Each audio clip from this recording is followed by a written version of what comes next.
I am your geography teacher, Vandana Joshi, and you are watching SST2.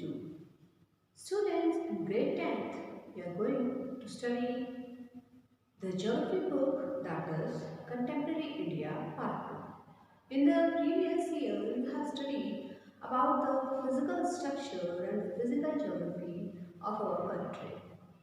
In this year, we are going to study in the book Contemporary India about the economical activities and the other economical aspects on the geographical basis.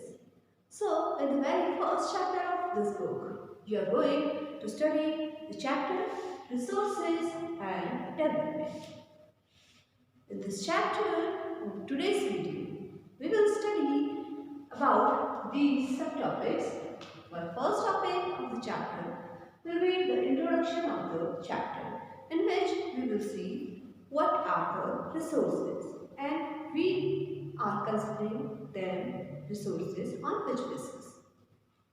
Second is the classification of resources, in which we will classify the resources into two parts, that is the natural resources and the human resources.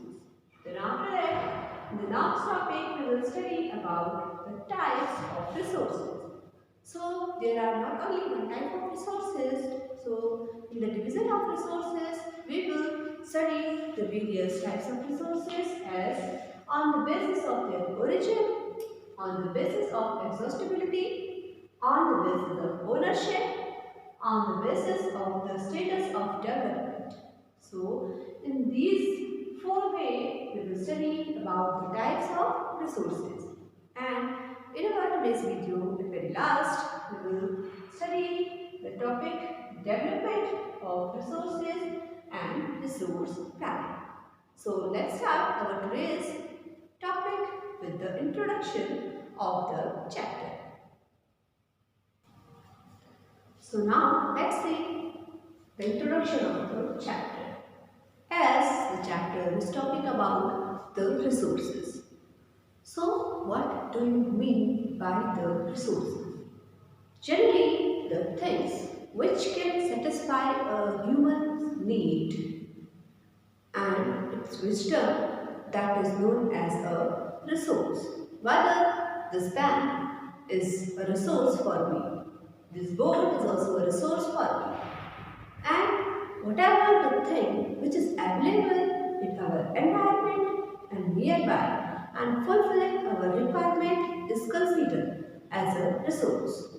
So we can say which can be used to satisfy our need is known as resource. Secondly, which thing is technology accessible? Means we can handle that thing technologically, that is also considered as resource. Third, economically feasible means it is under the reach of each and every person, that can be considered an economically feasible resource, and culturally acceptable. Here we can say the thing or the resource which can be acceptable culturally is considered as a resource. So here we can say which can be used to satisfy our need and technology accessible, economically feasible and culturally acceptable is considered as a resource. So here you can see on the board there is a diagram in which in this triangle in between human beings are the main, which can be connected with the institution, technology and the physical environment, which is also known as nature. What this diagram is showing? This diagram is showing the interrelation between these all three things like technology, nature and the institution with the human being. As we know, without the nature, human can't survive, and without the human, the nature cannot be accessed. So these are interlinked, and also the human beings can be developed or regenerate the natural things with the help of technology. So, the human beings and the nature and technology are interlinked. Now, institution. As we know, the natural environment which is provided to the human beings. Now, human beings are modifying that natural environment according to their need. So, the modification which has been done by the human being, it is known as the institution, in which we can include the different type of man-made environment. It can be cultural environment, political environment, social environment, and many others. Even in the institution, we can include the housing society and the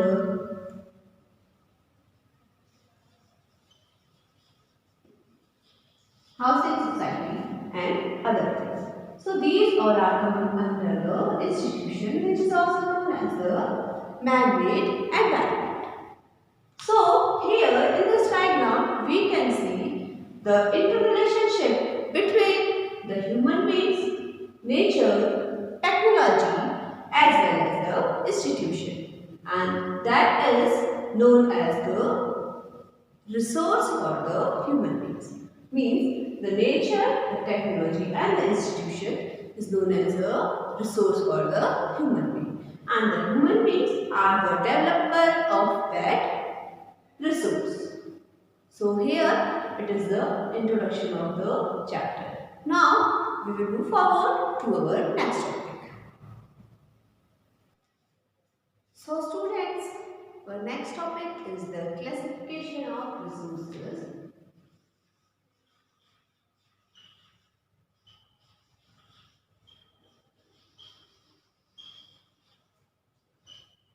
Of resources.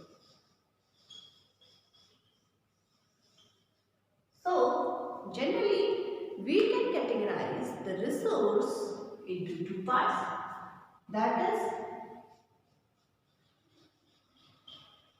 natural and the second is human.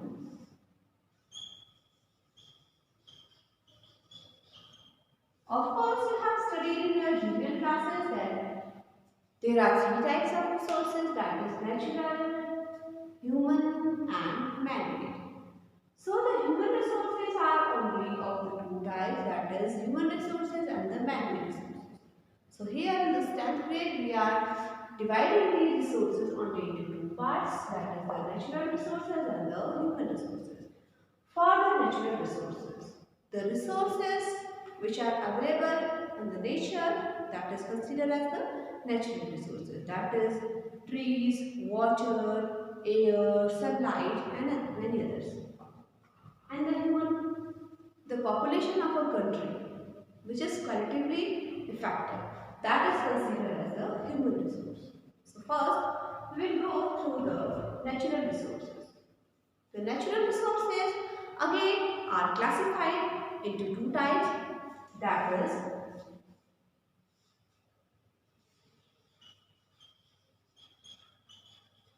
renewable resources and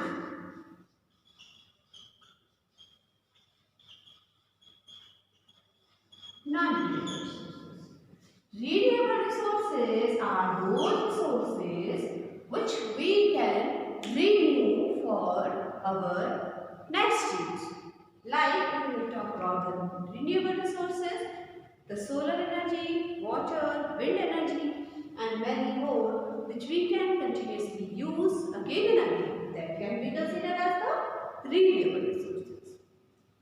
And the non-renewable resources, as they will show it, non-renewable, which we can't renew, that is considered as the non-renewable resources, as fossil fuel, petroleum and many type of minerals are there which we can't renew, that are considered as the non-renewable resources. Now renewable resources, again we can categorize into two types, that is continuous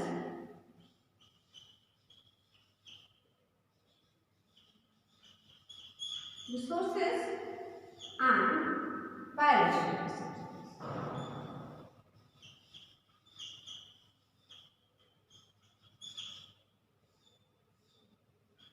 See, these both are the renewable resources. So, the continuous resources, we can include the flowers or which we can use again and again, like that is sun, wind, water. These all we can consider as the continuous resource, because if once we will use them, these can't exhaust and which we can use again and again. That's why these are known as the continuous resources. Secondly, the biological resources. The biological resources are also can be categorized into two parts, that is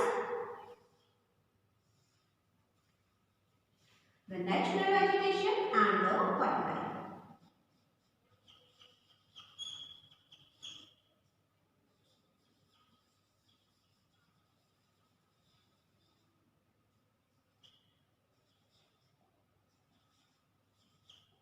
In the wildlife, we can include both flora and fauna. So, biological resources are natural vegetation. Natural vegetation means which can grow by itself without any human effort can be considered as the natural vegetation. Second is wildlife. The wildlife in which we can include flora means the vegetation and the fauna which means the animals. So natural vegetation is flora and the wildlife is fauna. These both are also considered as the resources for the human beings because these are very valuable and the important part of the human life. Now we will see the non-renewable resources. The non-renewable resources are also categorized into two types.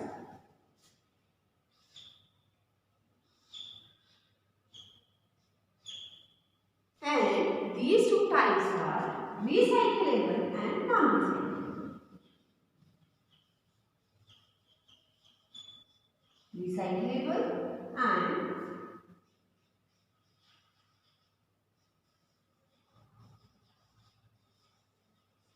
non-recyclable.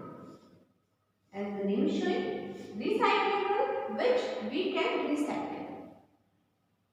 Like metal, iron, copper, gold, these all metals we can recycle. So these are known as the recyclable non-renewable resources, which we can't renew but we can recycle them. That is known as the recyclable resource. Second is non-recyclable. Non-recyclable as name is showing, which we can't recycle once it exhausted. Like the fossil fuel, the petroleum, the coal. Once it exhausted, we can't recycle them because it takes millions of years to form these resources again.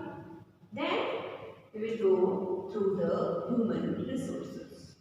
So human resources are also of two types, that is divided on the basis of their institution and their quality and the quantity.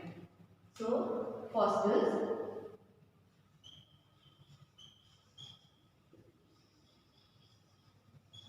institution and structures.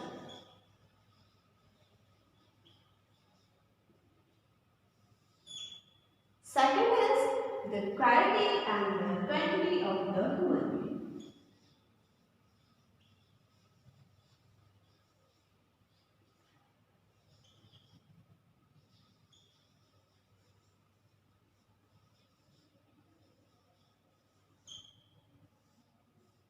quality and quantity. So in the institution and structure, as already I told you about the institution, the formation of different type of environment like social, cultural, economical, educational, these are coming under the institution, part of human resources, and the structures like building, bridges, dams, these all we can include the structure part of the human being. That is also known as the man-made environment. This part we can also say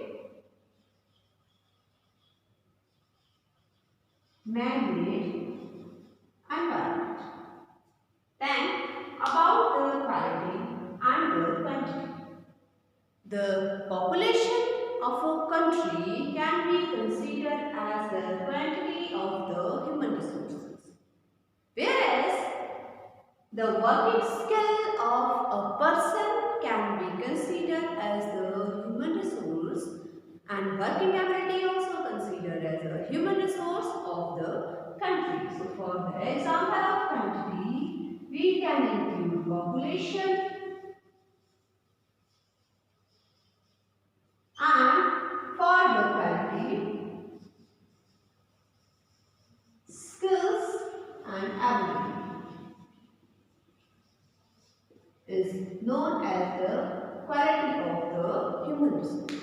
So students, here is a flow chart of the classification of resources, which is also further divided into various parts. Now we will see the types of resources on the different bases. Types of resources. So students, now our next topic is types of resources. Types of resources we will study with the help of some short pictures and the video. So let's start the first type of resource, that is on the basis of their origin, which is further divided into abiotic resources and the biotic resources. So here we can categorize the resources into various types. As number 1 is on the basis of their origin. Number 2 is on the basis of their exhaustibility. Number 3 is on the basis of ownership. And number 4 is on the basis of status of the development of resources. Now we will go through all the types one by one. So first is on the basis of origin. On the basis of origin, the resources are classified into two types, that is biotic and abiotic. Biotic resources. These resources are obtained from biosphere and have life. For example, animals, plants, fish, human beings, etc. Now abiotic resources. These resources are composed of non-living things. For example, metals, rocks, etc. Now second type of resources is on the basis of their exhaustibility. So on the basis of their exhaustibility, the resources are again divided into two types, that is renewable resources and non-renewable resources.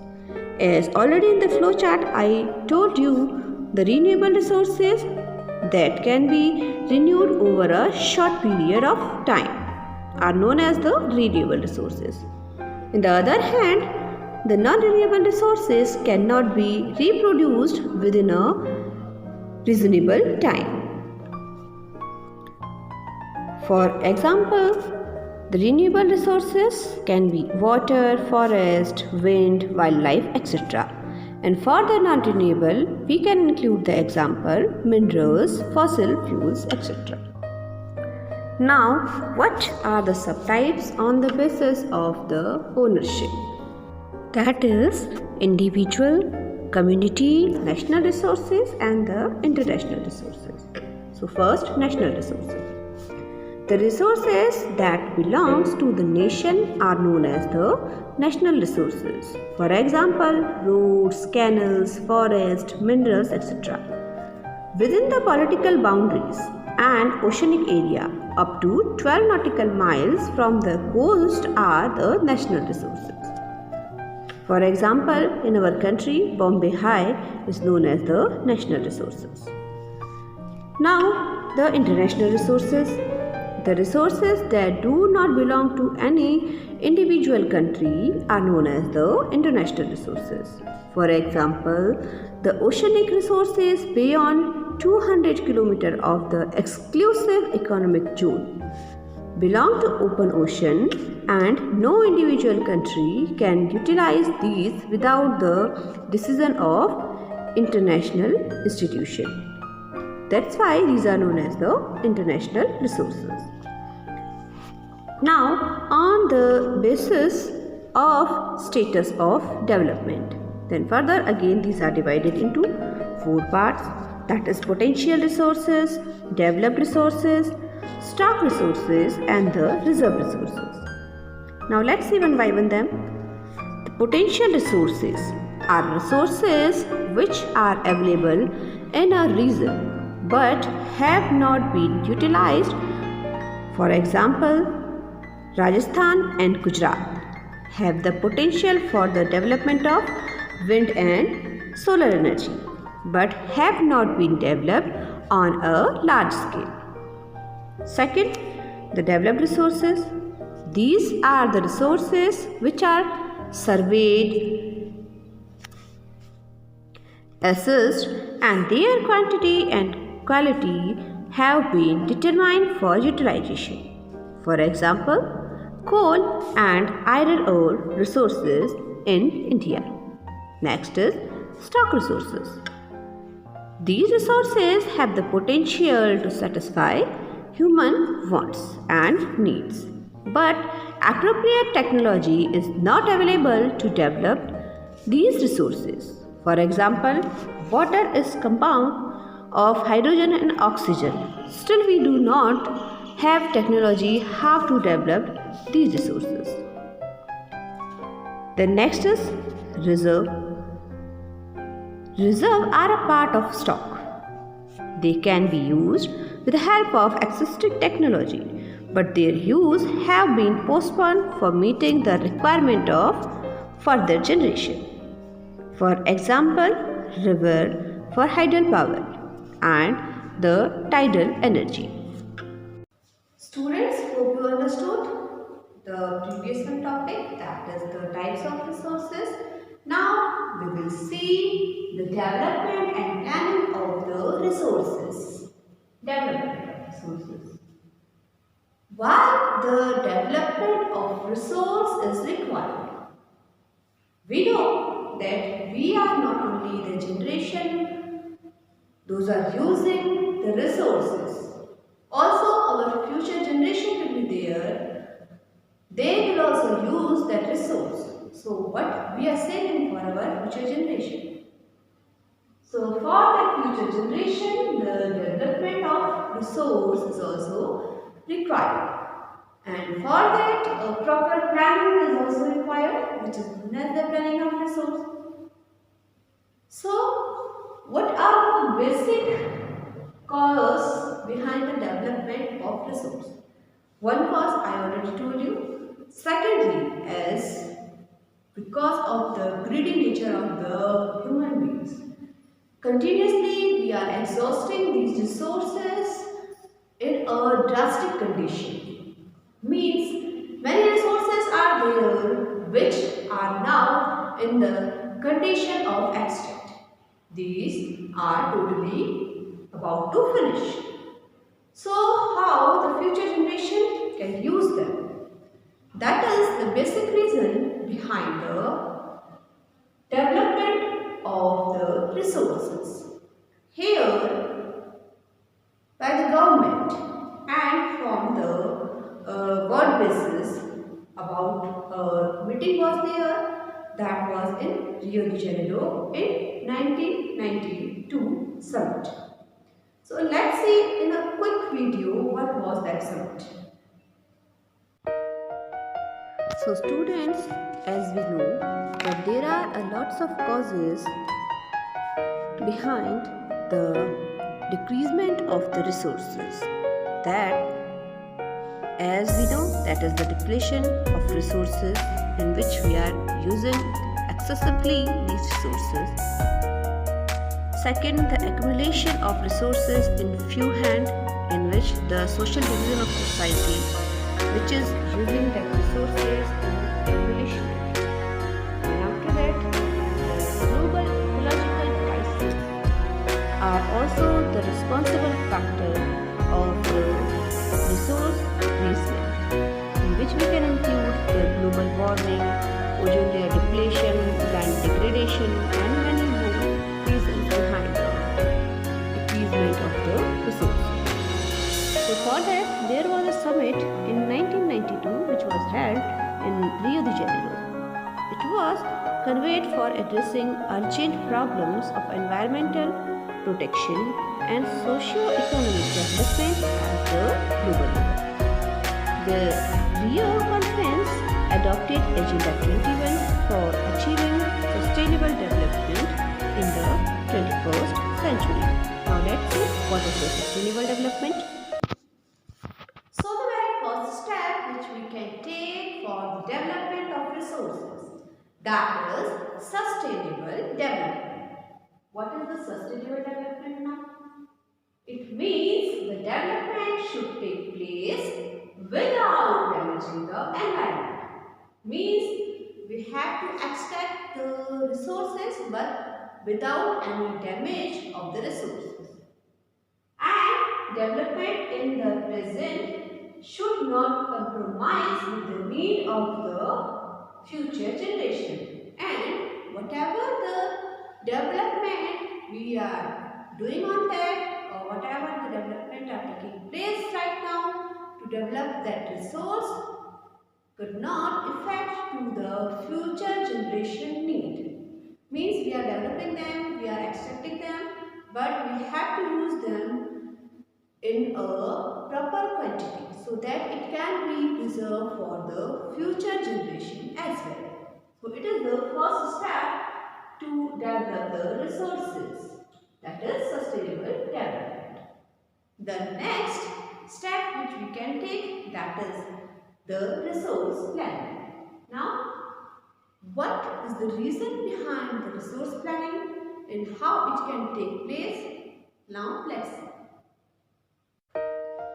So now, what is the resource planning? Resource planning is a technique or skill for proper utilization of resources.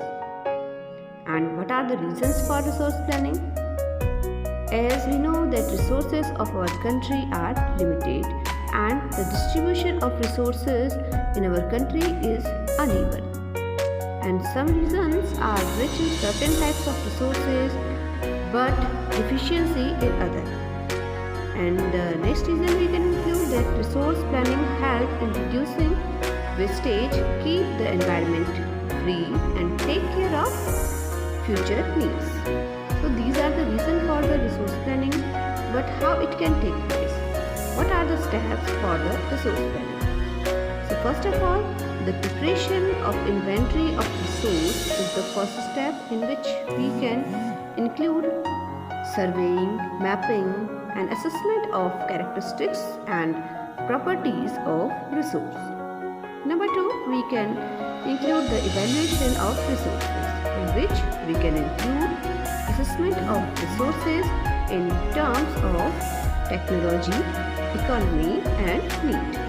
And number 3, we can include planning for exploitation of resources, which is related to action-oriented planning with emphasizes use and reuse of resources. So students, here our today's topics are complete. Here at the last of the video, I am providing you few very short answer type of question which you have to answer in the comment box.